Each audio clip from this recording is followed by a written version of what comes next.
చంద్రుణ్ణి, రాళ్ళు, రప్పలు, కొండలు, పర్వతాలు, ఆ కొండలు పర్వతాలలో అనేక రకాల ఖనిజ సంపద, ఇనుము, బంగారం, వజ్రాలు, అనేక రకాల లవణాలు, అనేక రకాల కెమికల్స్, అనేక రకాల చెట్లలో అనేక రకాల విలువైనవి, ఇలా మళ్ళీ వాటి నుంచి మనం తయారు చేసినవి, ఇలా అనేకం ఉన్నాయి. మరి వీటన్నిటిని కాకుండా, వీటిల్లో ఉన్న వాటిని కాకుండా కేవలం సృష్టికర్త అయినటువంటి ఆ దేవుణ్ణి మాత్రమే ఎందుకు ఆరాధించాలి?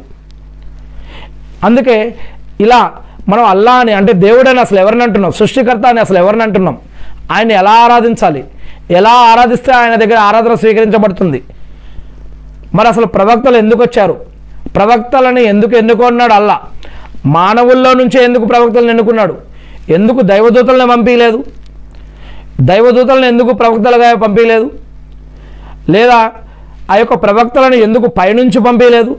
మానవుల్లో నుంచే ఎందుకు ప్రవక్తలను ఎన్నుకున్నాడు? మరియు ఆ ప్రవక్తలని ఆరాధించకూడదు, ప్రవక్తలని బాబాలుగా అనుకోవద్దు, కేవలం అల్లాహ్ను మాత్రమే ఆరాధించాలని ఎందుకు అంటున్నారు? మరి ప్రవక్తలను కూడా ఎందుకు ఆశ్రయించకూడదు? ఇలా ఈ యొక్క విషయాల యొక్క జ్ఞానాన్ని మనం తెలుసుకోవాలని అల్లాహ్ చెప్తూ ఉన్నాడు ఖురాన్లో. ఈ ప్రశ్నలు, నేను అడిగిన ప్రశ్నలన్నీ, ఇప్పుడు నేను చెప్పిన ప్రశ్నలన్నీ కూడా మీరు ఖురాన్లో చూడవచ్చు. సృష్టికర్తని ఆరాధించాలి, ఎందుకు ఆరాధించాలి? సృష్టిని ఆరాధించకూడదు, ఎందుకు ఆరాధించకూడదు?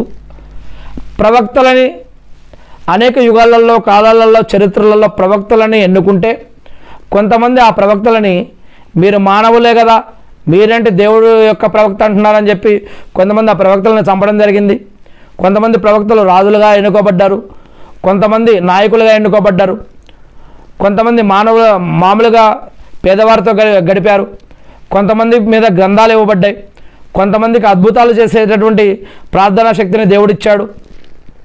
మరి కొంతమందిని దేశాల నుంచి, రాజ్యాల నుంచి వెళ్ళగొట్టడం జరిగింది.